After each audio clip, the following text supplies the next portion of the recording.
Assalamualaikum warahmatullahi wabarakatuh. Pada kesempatan kali ini, kami dari kelompok 9 yang beranggotakan Cynthia Eka Putri, Elma Rizkika, dan Iftari Naksya akan menjelaskan hasil diskusi kami terkait dengan pengembangan produk nutracetika.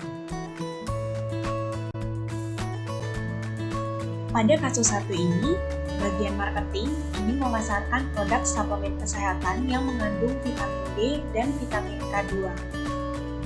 Kami diminta untuk mendesain pengembangan dari produk tersebut, meliputi dosis yang digunakan, bentuk sediaan, penggunaan zat tambahan, klaim produk, kemasan yang dipilih, persyaratan produk, dan penandaannya.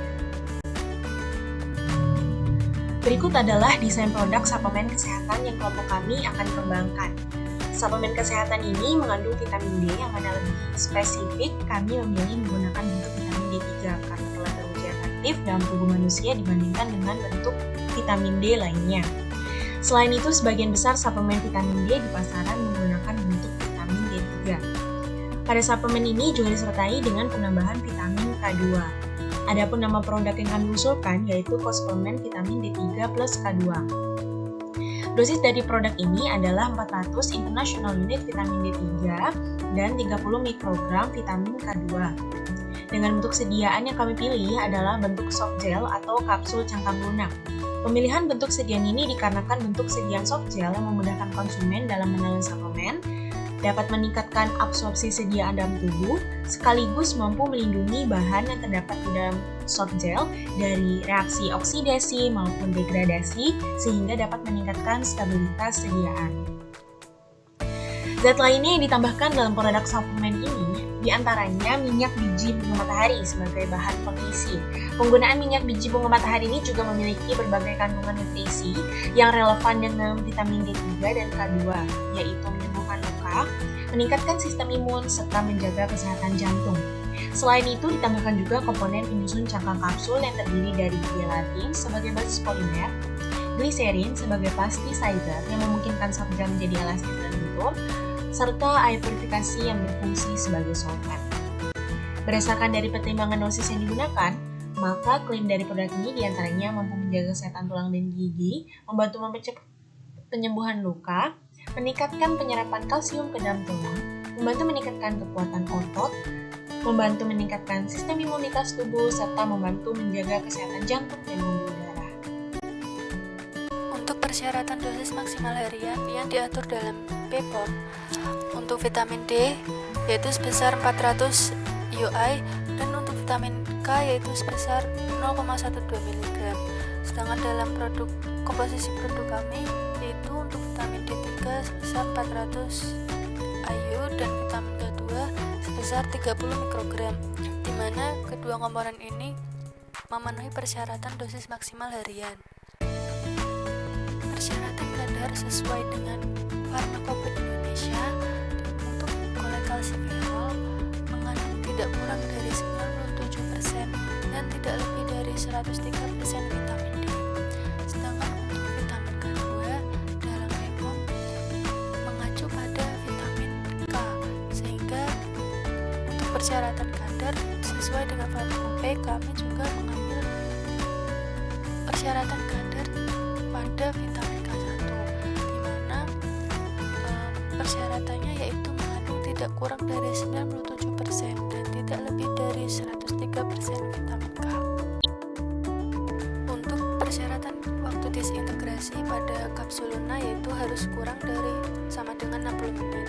Sedangkan untuk organoleptik yaitu berwarna kuning, transparan, bentuk oval, mudah ditelan dan mudah larut. Untuk pengujian batas cemaran mikroba untuk sediaan non-aqueous, kriteria dan batas yang diperbolehkan untuk ALT harus kurang dari sama dengan 2 kali 10 pangkat 3. Sedangkan untuk AKK harus kurang dari sama dengan 2 kali 10 pangkat 2. Dan mikroorganisme spesifik yaitu E. coli harus negatif. Selanjutnya untuk cemaran logam berat, karena suplemen kesehatan tidak mengandung herbal, maka pengujian dilakukan sesuai dengan farmakope atau monografi. Sedangkan untuk kadar air, karena bentuk sediaan berubah tanpa kasus sangkang lunak, maka pemeriksaan kadar air tidak perlu dilakukan. Untuk penandaan produk terdiri atas nama produk, kosmetik vitamin D3 dan vitamin K2 dengan klaim menjaga kesehatan tulang, penyembuhan luka, dan membantu meningkatkan imunitas tubuh. Dosis yang digunakan yaitu 400 international unit vitamin D3 dan 30 mikrogram vitamin K2 dengan label suplemen kesehatan. Untuk komposisi dan kandungan gizi juga dicantumkan. Dan untuk jumlah produk sebesar 300 soft gels dengan cara penggunaan yaitu konsumsi soft gel 1 kali per hari. Untuk hasil yang lebih baik, konsultasikan dengan dokter. Selanjutnya, dicantumkan juga cara penyimpanan, yaitu simpan di tempat sejuk dan kering, jauhkan dari jangkauan anak-anak. Kontraindikasi, hindari penggunaan produk pada wanita hamil dan menyusui. Efek samping, dapat menyebabkan reaksi alergi. Dan nama produsen, alamat produksi, kode produksi, tanggal produksi, tanggal kadaluarsa, dan nomor izin edar serta barcode. Gambaran kemasan yang akan digunakan yaitu kemasan yang dapat didaur ulang dengan susunan lapisan yang terdiri dari lapisan untuk mencegah terjadinya oksidasi terhadap produk, lapisan untuk melindungi produk dari paparan sinar matahari, lapisan untuk menjaga kualitas produk, dan lapisan untuk memperkuat kesegaran dari produk.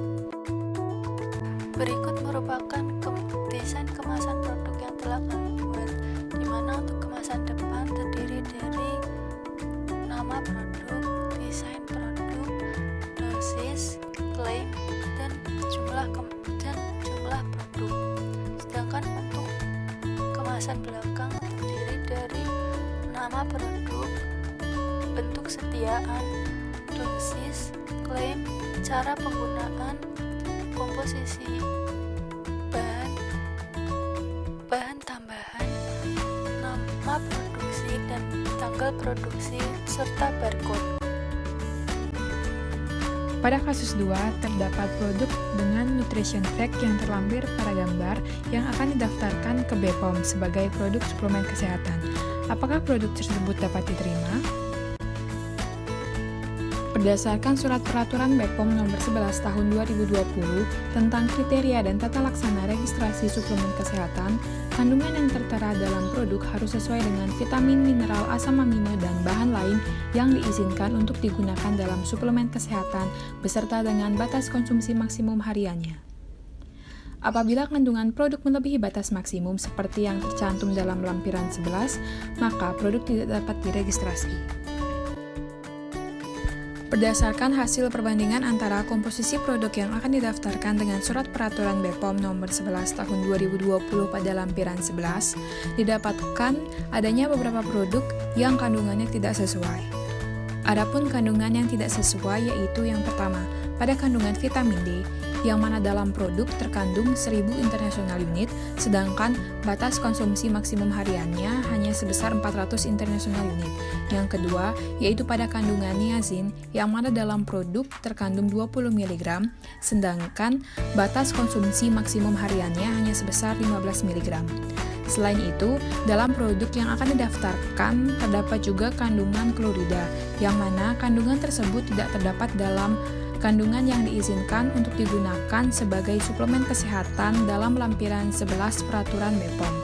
Maka, dapat disimpulkan bahwa produk yang akan didaftarkan tidak dapat diterima karena terdapat komponen yang tidak sesuai terhadap batas maksimum konsumsi hariannya serta terdapat komponen yang tidak masuk dalam komponen yang diizinkan dalam suplemen kesehatan seperti yang tertera pada peraturan BPOM. Maka produk yang akan didaftarkan tidak dapat diterima sebagai suplemen kesehatan. Berikut adalah referensi yang kami gunakan. Sekian pemaparan hasil diskusi kami terkait pengembangan produk nutrasetika. Apabila terdapat pertanyaan dan masukan dapat disampaikan pada kolom komentar. Terima kasih. Wassalamualaikum warahmatullahi wabarakatuh.